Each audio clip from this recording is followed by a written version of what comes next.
ആയുഷ് ഡോക്ടർമാർക്ക് നിയമന കത്തുകൾ നൽകുന്നതിനിടെ ബീഹാർ മുഖ്യമന്ത്രി നിതീഷ് കുമാർ ഒരു സ്ത്രീയുടെ ഹിജാബ് വലിച്ചു താഴ്ത്തിയ സംഭവം വൻ വിവാദത്തിലായി മാറിയിട്ടുണ്ട്. വീഡിയോ സോഷ്യൽ മീഡിയയിൽ വൈറലായതിനു പിന്നാലെ പ്രതിപക്ഷവും ജനങ്ങളും ഉൾപ്പെടെ നിരവധി പേർ എതിർപ്പുമായി രംഗത്തെത്തി. നുസ്രത്ത് പർവീൻ എന്ന സ്ത്രീയുടെ ഹിജാബാണ് മുഖ്യമന്ത്രി ബലപ്രയോഗത്തിലൂടെ മാറ്റിയത്. സ്ത്രീയുടെ നിയമന കത്ത് നൽകിയ ശേഷം നിതീഷ് കുമാർ അവരുടെ ശിരോവസ്ത്രത്തിന് നേരെ ആംഗ്യം കാണിക്കുന്നത് വീഡിയോയിൽ കാണാം. ഉടൻ തന്നെ ചിരിച്ചുകൊണ്ട് നിതീഷ് അവരുടെ ഹിജാബ് വലിച്ചു താഴ്ത്തി. ഉടൻ തന്നെ സമീപത്തുണ്ടായിരുന്ന ഉപമുഖ്യമന്ത്രി സാമ്രാട്ട് ചൗധരി നിതീഷ് കുമാറിനോട് അത് ചെയ്യരുതെന്ന് ആംഗ്യം കാണിക്കുന്നതും കാണാം. സംഭവത്തിന്റെ വീഡിയോ പുറത്തു വന്നതോടെ വൻ വിവാദമായി. RJDയും കോൺഗ്രസും അവരുടെ എക്സ് അക്കൗണ്ടിൽ ഇതിന്റെ വീഡിയോ പങ്കുവച്ചിട്ടുണ്ട്. നിതീഷ് ജിക്ക് എന്ത് സംഭവിച്ചു?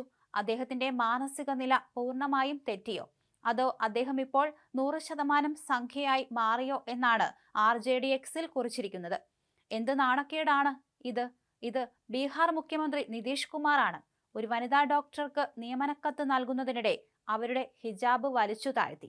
ബീഹാറിലെ ഏറ്റവും ഉയർന്ന പദവി വഹിക്കുന്നയാൾ ഇത്തരം നിന്ദ്യമായ പ്രവൃത്തി പരസ്യമായി ചെയ്യുകയാണ്. സംസ്ഥാനത്തെ സ്ത്രീകൾ എത്രത്തോളം സുരക്ഷിതരാണെന്ന് ഒന്ന് ആലോചിച്ചു നോക്കൂ. ഈ നിന്ദ്യമായ പ്രവൃത്തി ചെയ്ത നിതീഷ് കുമാർ ഉടൻ രാജിവെക്കണം. ഇത് പൊറുക്കാനാവാത്തതാണ്, കോൺഗ്രസ് വിമർശിച്ചു. പരസ്യമായ പീഡനം എന്നാണ് ശിവസേന UBD നേതാവ് പ്രിയങ്ക ചതുർവേദി ഇതിനെതിരെ പ്രതികരിച്ചത്. തികച്ചും അപലപനീയമാണ്. ഒരു സ്ത്രീയുടെ ശിരോവസ്ത്രം ബലമായി വലിച്ചു താഴ്ത്തുന്നത് അവരെ പരസ്യമായി ഉപദ്രവിക്കുന്നതിന് തുല്യമാണെന്നും അവർ എക്സിൽ കുറിച്ചു. മുഖ്യമന്ത്രിയുടെ സെക്രട്ടേറിയറ്റിൽ വച്ചായിരുന്നു സംഭവം.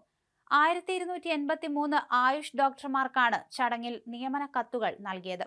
നിയമിതരായവരിൽ 685 ആയുർവേദ ഡോക്ടർമാരും 393 ഹോമിയോ ഡോക്ടർമാരും 205 പേർ യുനാനി ഡോക്ടർമാരും ഉൾപ്പെടുന്നു. 10 പേർക്ക് നിതീഷ് കുമാർ നേരിട്ടും ബാക്കിയുള്ളവർക്ക് ഓൺലൈനായും നിയമന കത്തുകൾ നൽകി. ഉപമുഖ്യമന്ത്രി വിജയ് കുമാർ സിൻഹ, ബീഹാർ മന്ത്രിമാരായ വിജയ് കുമാർ ചൗധരി, ആരോഗ്യമന്ത്രി മംഗൾ പാണ്ഡെ എന്നിവരും ചടങ്ങിൽ പങ്കെടുത്തിരുന്നു. സംഭവം ബീഹാറിൽ വലിയ രാഷ്ട്രീയ വിവാദത്തിന് തിരികൊളുത്തിയിരിക്കുകയാണ്. നവംബർ 20-നാണ് 10ാം തവണയും ബീഹാർ മുഖ്യമന്ത്രിയായി നിതീഷ് കുമാർ സത്യപ്രതിജ്ഞ ചെയ്തത്. 243 നിയമസഭാ സീറ്റുകളിൽ NDA 202 സീറ്റുകളിലാണ് വിജയിച്ചത്. ഇതിൽ 89 സീറ്റ് BJP നേടിയപ്പോൾ 85 സീറ്റാണ് നിതീഷ് കുമാർ നയിക്കുന്ന JDU നേടിയത്.